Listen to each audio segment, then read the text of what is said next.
بسم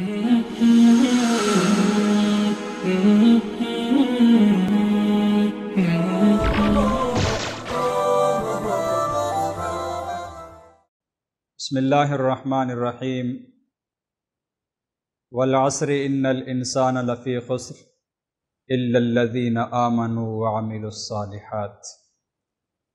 میرے محترم ناظرین،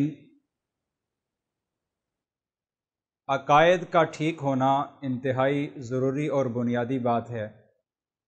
اگر ایک شخص بہت زیادہ عبادت کرتا ہے لیکن اس کا عقیدہ اور نظریہ ٹھیک نہیں تو اس کی یہ عبادت اس کو بالکل کوئی فائدہ نہیں دے گی۔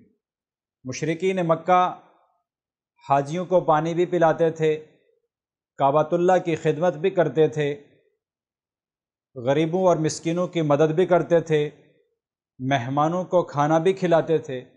یہ سارے نیک کام ہیں، لیکن چونکہ ان کا عقیدہ اور نظریہ ٹھیک نہیں تھا، اللہ کے ساتھ بہت ساروں کو انہوں نے شریک کر رکھا تھا، تو ان کے عقیدے اور نظریے کے غلط ہونے کی وجہ سے ان کے ان نیک کاموں نے ان کو کوئی ثواب نہ دیا، ان کو کوئی بدلہ، کوئی اجر ان کو نہ ملا۔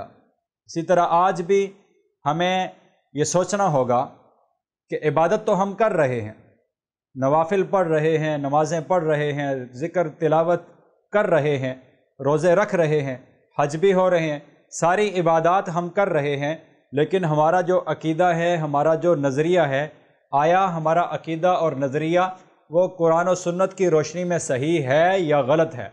اگر ہمارا عقیدہ اور نظریہ قرآن کی روشنی میں صحیح ہوگا تو ہماری یہ عبادات ہمارے لیے فائدہ مند ثابت ہوں گی، اور اگر ہمارا عقیدہ، ہمارا نظریہ وہ قرآن کے مطابق نہ ہوا بلکہ قرآن سے ٹکراتا ہو تو پھر ہماری یہ عبادات ہمارے کسی کام نہیں آئیں گی۔ اس لیے اس بات کو ذہن نشین رکھا جائے کہ عبادات کی اہمیت اپنی جگہ، اس کا انکار نہیں، لیکن عقائد و نظریات کا ٹھیک ہونا یہ عبادات سے بھی زیادہ اہم ہے۔ اگر عقائد ٹھیک ہوں گے، نظریات ٹھیک ہوں گے تو تب عبادات بھی ہماری اللہ کی عدالت میں اللہ کے ہاں قبول ہوں گی، اور اگر ہمارے عقائد اور نظریات قرآن و سنت کے مطابق نہیں، وہ ٹھیک نہیں، تو صرف عبادت کرنے سے ہمیں کوئی نجات نہیں مل سکے گی، ہمیں کوئی ثواب نہیں مل سکے گا۔ تو عقائد و نظریات کو ٹھیک کرنے کا طریقہ کیا ہے؟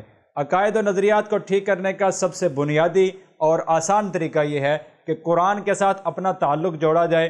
قرآن کے ساتھ تعلق جوڑیں گے تو قرآن ہمیں بتائے گا کہ یہ صحیح عقیدہ ہے اور یہ غلط عقیدہ ہے۔